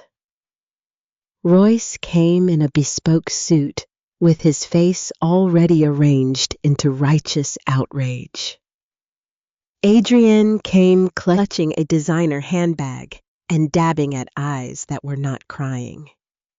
The corrupt lawyer, Conrad Vane, came carrying a briefcase full of the half-truths he had spent his career perfecting. And Hollis came, too smiling, Hollis, who avoided Della's eyes, who had perhaps not yet realized that she knew. They had brought their own attorney, a sharp-jawed man named Pruitt, and he opened with confidence. "Your Honor," Pruitt began, "this is a simple matter. An elderly woman in the grip of advanced dementia, surrounded in her final months by a single relative, the respondent, Miss Della Wexford, who had unsupervised access to her documents, and her affections. We will show that Mrs. Wexford was not mentally competent to comprehend that she was bequeathing an asset worth tens of millions of dollars. We will show that this so-called inheritance was the product of confusion, manipulation, and undue influence. And we will ask this court to return the contents of the box to the primary estate where they rightfully belong. It was a good opening. It was the opening of a man who believed he held the stronger hand. Then Diane Marbury rose. "Your Honor," she said, "opposing counsel has built his entire case on a single load-bearing claim that Vivian Wexford Was not of sound mind. I would like to address that claim first, because once it falls, nothing else they have brought you stands." And she dismantled it methodically in front of them all. She entered the 3 physicians' certifications into the record dated 5 years prior, when not even Pruitt was claiming Vivian had been impaired. She called the first of those physicians, now retired, who testified that Vivian Wexford had been one of the most lucid and formidable patients he had assessed in 40 years of practice. She produced the documentation of the irrevocable trust signed and witnessed and notarized in that same clear-minded week, Establishing beyond any argument that the contents of the box had been removed from the estate half a decade before Vivian ever grew ill. The respondent did not inherit these assets through the will at all, Marbury said. She received them through a trust established years before the decedent's mental decline began, a trust whose terms were fixed, witnessed, and medically vouched for long before opposing counsel claims any incapacity existed. There was no confusion. There was no manipulation. There was a brilliant woman in full possession of her faculties, making a deliberate provision for the one grandchild who cared for her. The injunction is based on a premise that the documentary record annihilates. Della watched her brother's confidence begin to crack. But Diane Marbury was not finished. And here she paused and looked at Della, and the look passed a question between them. "Are you ready?"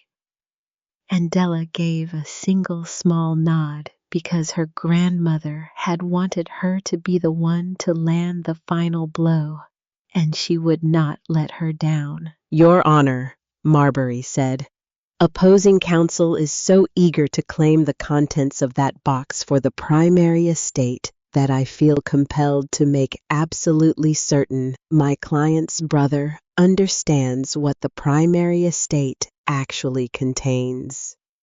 In the interest of full transparency, I would like to enter into the record the current financial position of the assets Mr. Royce Wexford inherited under the will.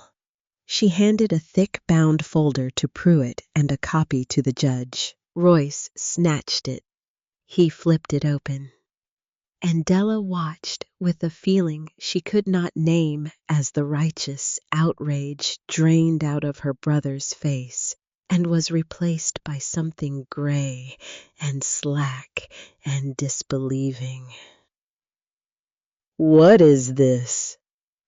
Royce said. It was not a question. "That," said Marbury, "is the truth your grandmother prepared for you. The truth she knew you would never bother to look for because you were too busy looking at diamonds." Della understood it now, all of it, the final move her grandmother had made. Because Vivian Wexford had known her grandson. She had spent 36 years watching Royce reach for whatever glittered and turn his back on whatever required work.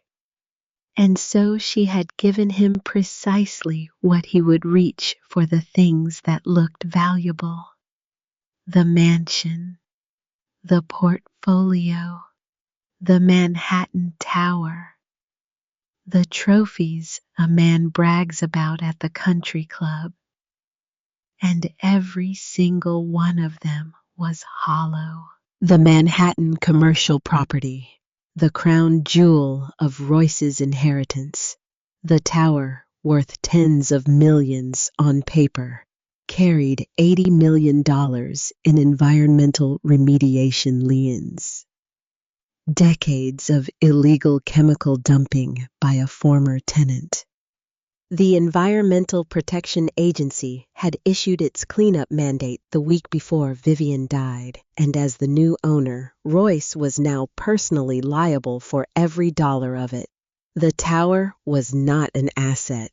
It was a sinkhole with a deed. The primary stock portfolio leveraged to the absolute hilt. Vivian had quietly taken out enormous undisclosed margin loans against it over the prior 3 years, funneling the money into a series of deliberately catastrophic offshore positions that existed for no purpose but to bleed the portfolio dry on a timer. The banks were calling the margins. There was nothing left to call. And the main line, mansion, the great Wexford estate, the symbol of everything, the family had been carried, 3 hidden mortgages, and was even now sliding into foreclosure. Royce had not inherited an empire. He had inherited the costume of one. A magnificent gilded rotting shell designed by a dying woman to look exactly like the thing he had always wanted. Right up until the moment it collapsed on top of him. "She ruined me," Royce whispered. He was looking at the folder, but he was not seeing it anymore. He pulled at his silk tie as though it were strangling him. I'm bankrupt. Worse than bankrupt. The liens alone." She didn't ruin you, Royce." The words came from Della. The courtroom turned to look at her because she had not spoken until now, and her voice was quiet, but it carried the way her grandmother's had always carried. She rose from her seat.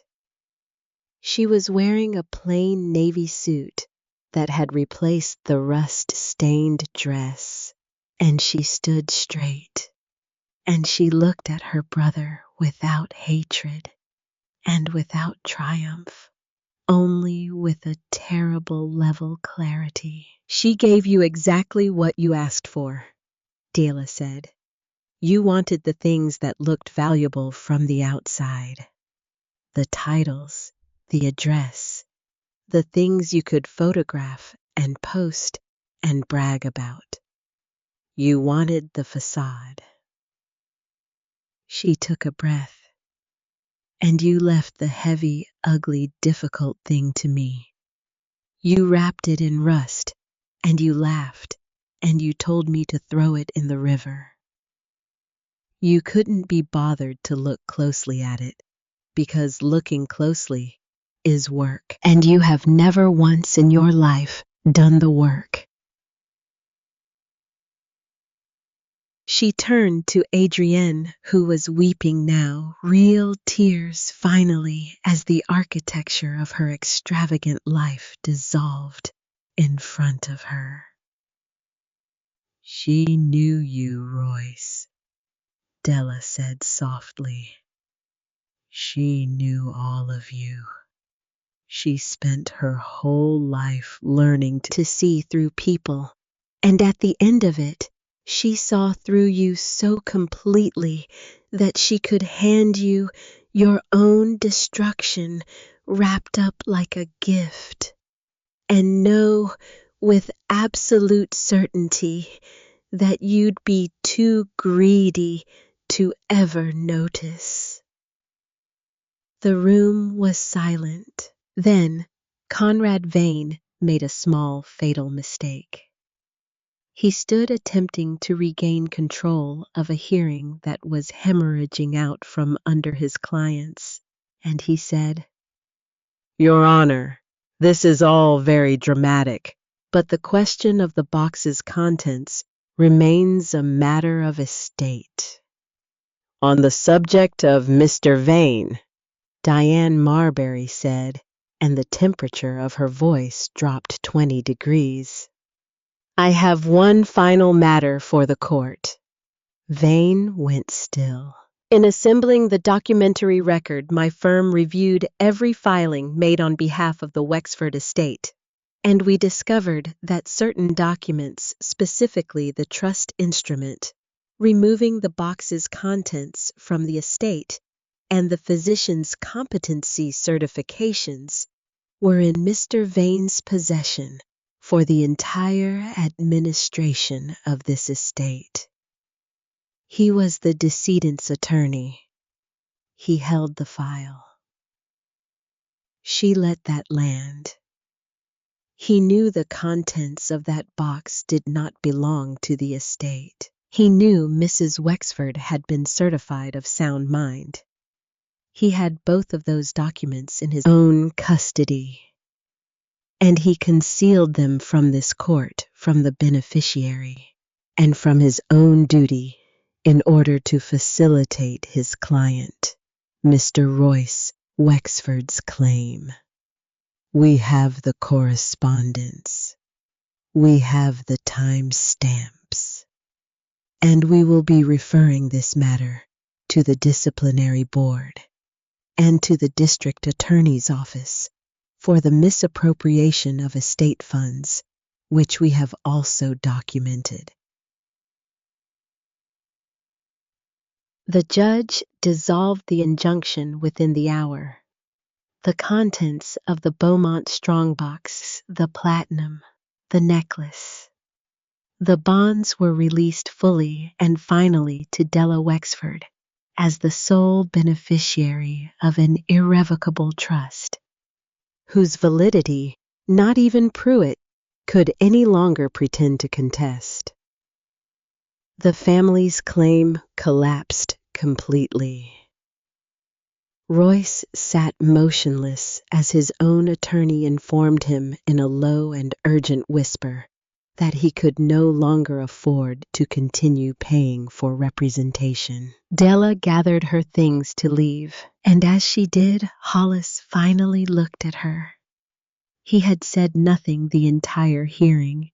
He had watched the whole structure come down around his cousin, and somewhere in the middle of it, he must have understood that his betrayal, the kindness he had faked, the information he had sold to Royce for a place at the winning table, had bought him nothing. The table was gone. He had sold his soul to back the losing horse, and now there was no prize, no reward, nothing but the knowledge of what he was. Della, he started. I never. Don't, she said, not angrily, just finally. I know what you did, Hollis. You called me and you were kind to me when you knew exactly how alone I was. That's the part I'll never understand. Royce was just greedy. Greedy is simple. Greedy is almost honest. But you looked at a person with nothing and you used the last thing she had. You used her loneliness. She picked up her bag. She warned me about you, you know. Not by name, but she knew there'd be one of you. The one who smiles. She looked at him for a long moment. I hope it was worth what it cost you.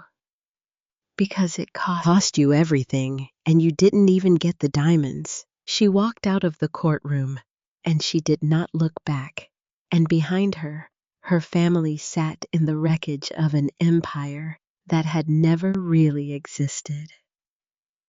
There was one more thing in the box that Della had not yet fully understood, and Diane Marbury explained it to her 3 weeks later in the calm of her office when the dust had settled and the world had stopped spinning. The bonds. Della had assumed they were simply more money, and they were a great deal of it. But they were also something else. Among the documents Vivian had sealed into that box beneath the bonds was a final instrument that Marbury had needed weeks to fully trace and verify. Decades ago, long before the rot set in Vivian Wexford had quietly carved out the one part of the family enterprise that genuinely worked.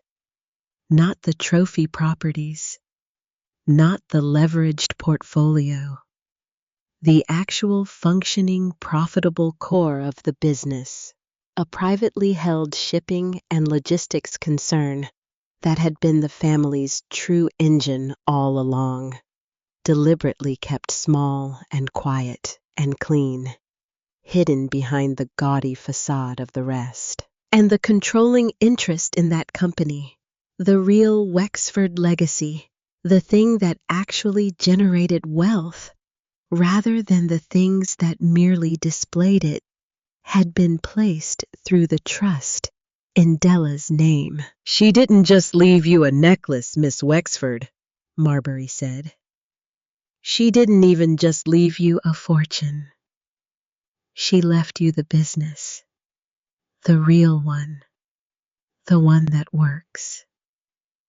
She separated the value from the vanity with surgical precision, and she gave the vanity to the people who craved it, and she gave the value to the only person she believed would protect it. Marbury studied her across the desk. The question now is whether you want it. You're under no obligation. You could sell the necklace, sell your interest in the company, and never work another day. Many people would.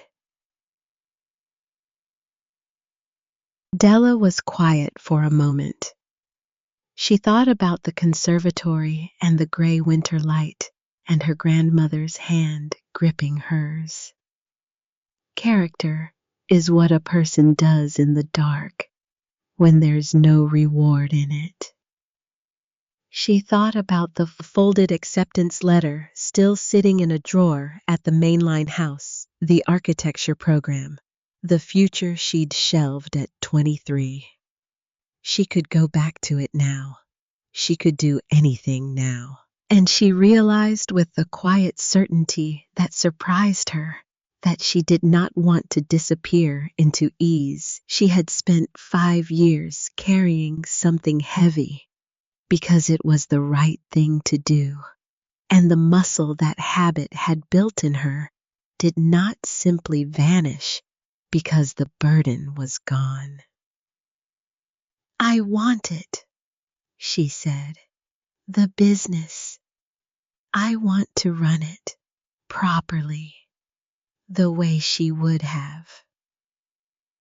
Diane Marbury smiled and slid a folder across the desk. She thought you'd say that, The lawyer said.